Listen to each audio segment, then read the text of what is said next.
Good morning from Guatemala. I am in Eagle's Nest and it's sunrise and I just woke up so I can witness this amazing view. And I can't wait to show you and tell you all about Eagle's Nest. Eagle's Nest is located in San Marcos, a vibrant hippie town on Lake Atitlan. We spent 10 days in Guatemala, with the majority of the time staying at the lake, here at Eagle's Nest, then an Airbnb in San Marcos before moving to Antigua, a UNESCO World Heritage Site. Keep watching to learn more about our time in Guatemala, and don't forget to hit the subscribe button. Once you land in Guatemala City, my recommendation is to actually flip my itinerary around backwards.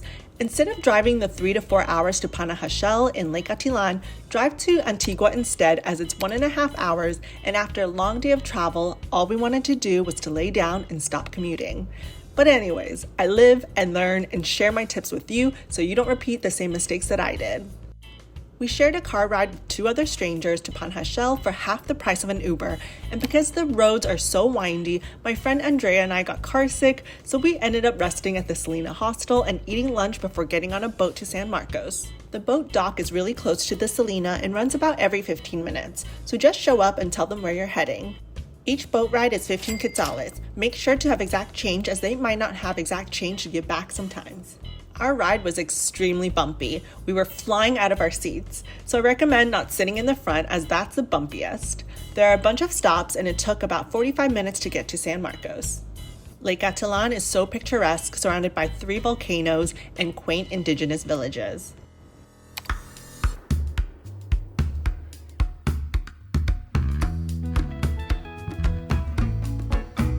Just got to San Marcos. The boat ride was insane. It's not what we expected at all. I'm so glad to be here. And we're walking to get it now to get to our hostel. To get to Eagle's Nest, once you get off the boat at San Marcos, walk through the town and get a tuk-tuk. It's 10 quetzales per person, or 20 quetzales with a bag. It's a short ride but very worth it, as you'll be going up the mountain with your luggage. If you plan to stay here, which I highly recommend doing for 1 to 2 days, make sure you're not using a rolly luggage, as the tuk-tuk can't go through this alleyway for the last 10 minutes, so it's a bit of a hike on the dirt and rocky roads.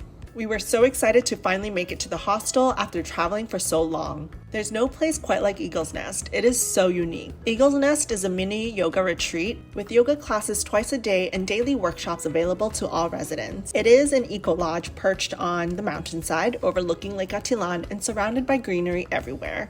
I was blown away by how beautiful, sustainable, and community-oriented this hostel was. And yes, you will be using a shared compost bathroom.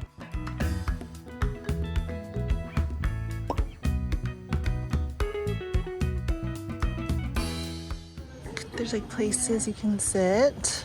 This chair. This is the view. The volcano's kind of hidden right now. Welcome to Eagle's Nest.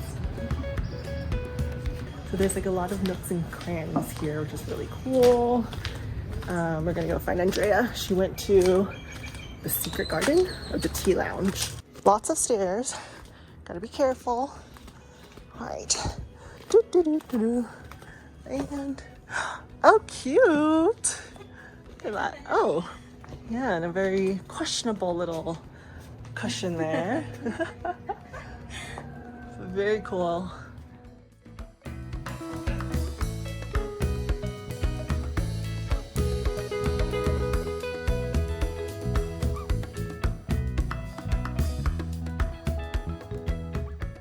This is the dorm room that we're staying at. It's an all-women's dorm, 6 people. Let's take a look. We've been here for 1 night already, so it's a little messy. But here's one bed. Andrea's fixing her watch. Here's my bed. The climb up. I can't do it one-handed. But here is my bed. And it's actually really soft. It gets a little cold. Get a nice view down. There are these cubbies, which are great. And then the best part is this amazing view with a hammock.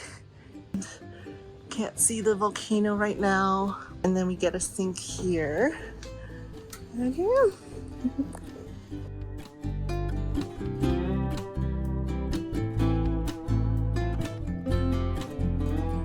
This is what we wake up to each morning, which is beautiful.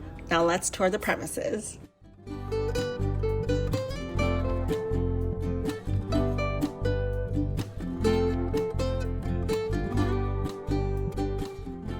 This is the platform where yoga takes place. I came out here every morning to watch the sunrise, which was incredible and so serene.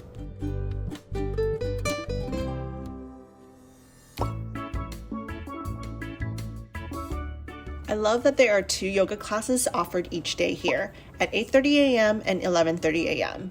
I try to do both classes each day as they are open to all levels, and you can take it easier if you would like. If you're not staying at Eagle's Nest, you can purchase a class and attend as a guest. I highly recommend checking it out if you're staying in San Marcos. It's so worth it and the views are incredible. There was always something going on here every day. This was a private event with music and dancing, and everyone looked like they were having a lot of fun. I also really enjoyed the workshop events. For example, this class is called Meditation Magnet, taught by Nikki, and I loved learning how to use the power of the mind to get you to your ideal state of who you want to become. And on Friday nights, it's community night, so the community comes and plays music and dance all night long. Make sure to bring earplugs if you plan to sleep early.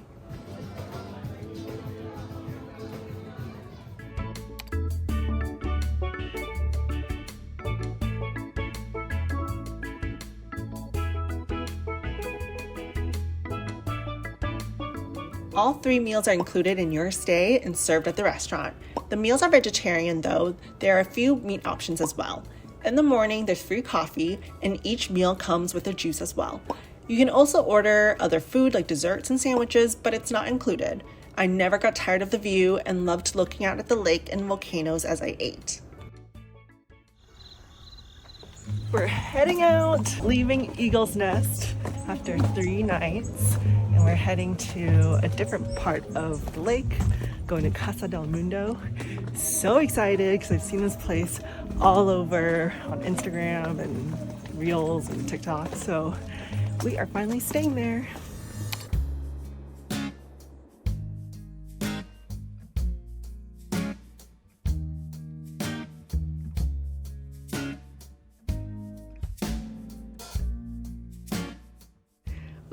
Okay, so we managed to snag a 1-night stay at the popular Casa del Mundo.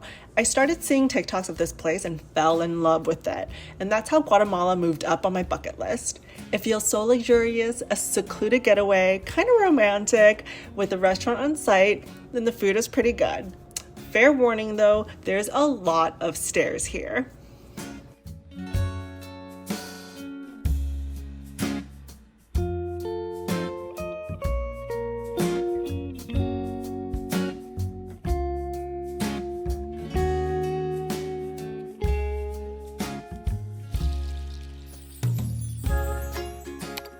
There are also a lot of amenities like a hot tub and kayaks, but you do have to reserve and pay in advance. I absolutely loved it here and didn't film as much as I was trying to soak up every moment here.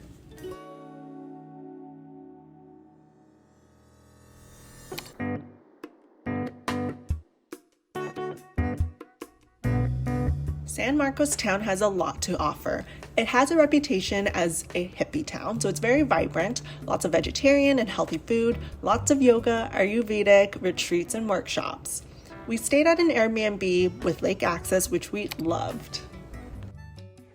This is a huge kitchen, living space. Oh wow, look at this, the details here. We have a living room with all our bags. This is the outdoors. It's huge. Swings. This is our first bedroom with a fan. Oh wow, this is a huge bed. It's king. I think this is 3 bedrooms. So we have another bedroom here with no fan. Okay, but towels. The last bedroom. But this can fit up to 6 people, or probably more actually.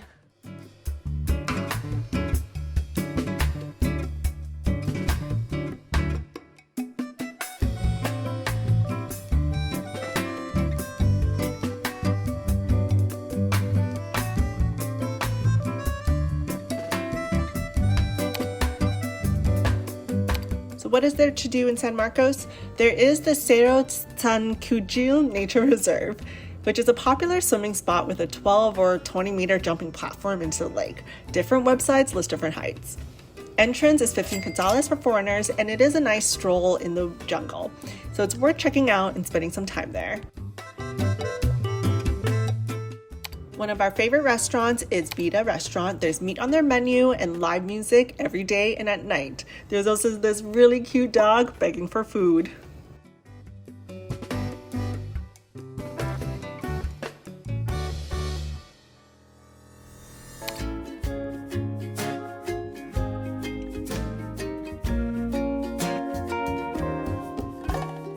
We also checked out some other towns.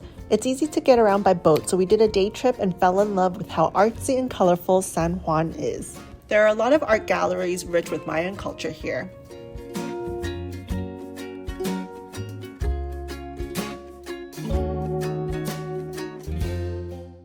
From there, we took a tuk-tuk to San Pedro. It's the biggest town with the most backpackers. We were glad we didn't stay here because it seems like a party town and wasn't as charming as San Marcos. But we did love this restaurant called Papi San Pedro, and the meat was so good.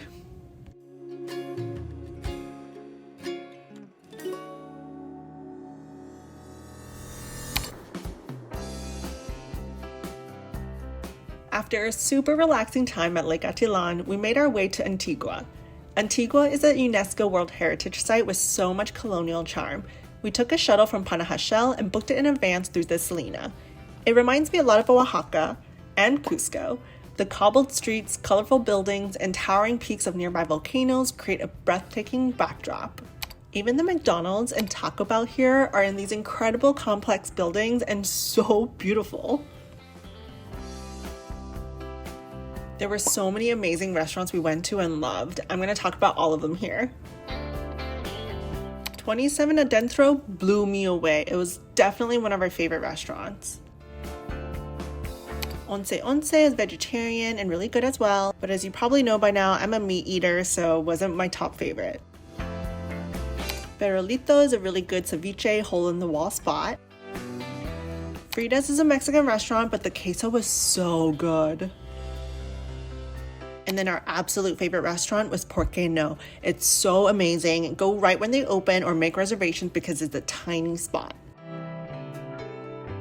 Get out of town to get the freshest farm-to-table meal at Coaba. We Ubered here and there's a butterfly farm, animals, lots of produce, and the food was so delicious and fresh.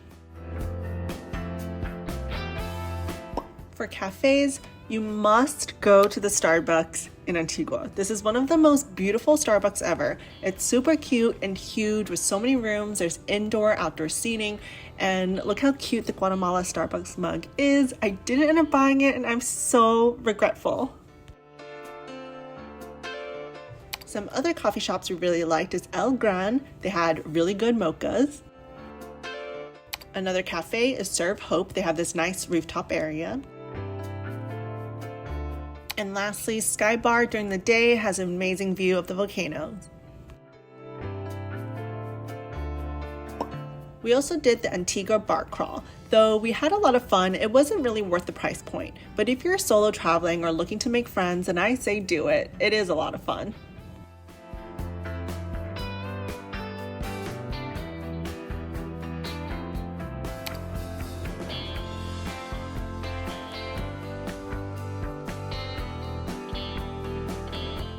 We absolutely loved the Speakeasy Ulu. There's no menu and it's super cute and unique. You tell the server what kind of drink you like and you're looking for, and then they'll make it. We loved it so much we went twice. There's so much culture here and so much crafts and souvenirs you can buy. Grab some handmade crafts or Guatemalan coffee while you're here.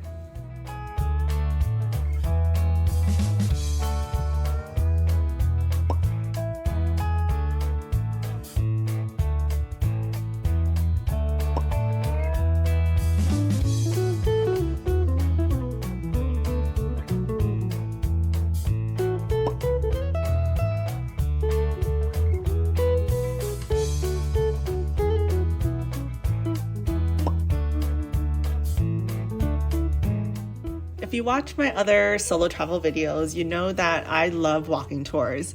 So it's a great way to get the lay of the land, and I usually just Google free walking tours and choose one that's free. It's a great way to learn about the place you're in and from a local person.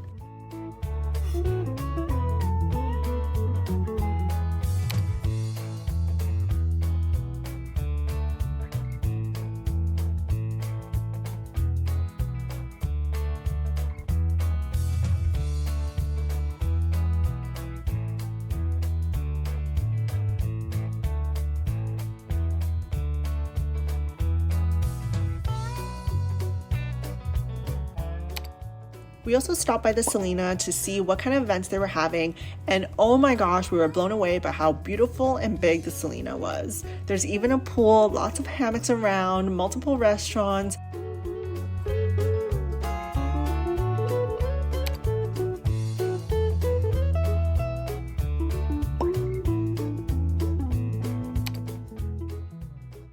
And for the best view of Guatemala, go up to Hill of the Cross. It does get really hot during the day and tiring with all the stairs, but go slowly and it's worth the hike.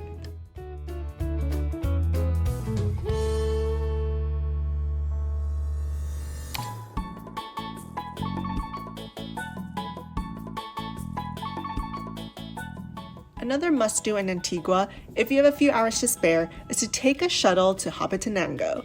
It's a bit of a drive up the mountain and on dirt roads, so I wouldn't recommend getting an Uber. Shuttles run at 8 a.m., 10 a.m., and 12 p.m., and then they come back at 3 p.m. and 6 p.m. There's lots of fun activities here, food, shopping, and lots of unique photo spots like this giant hand.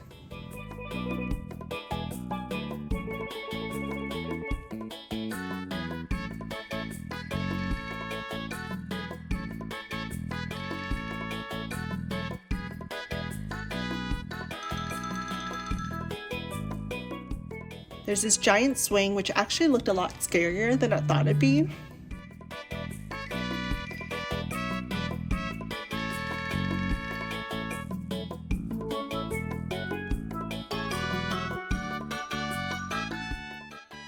And it was so fun to explore and see something different.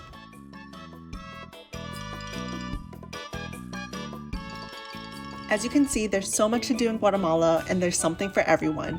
I know I'll be coming back to Guatemala soon, so I can do some echampe, to call, and to hike Acatenango.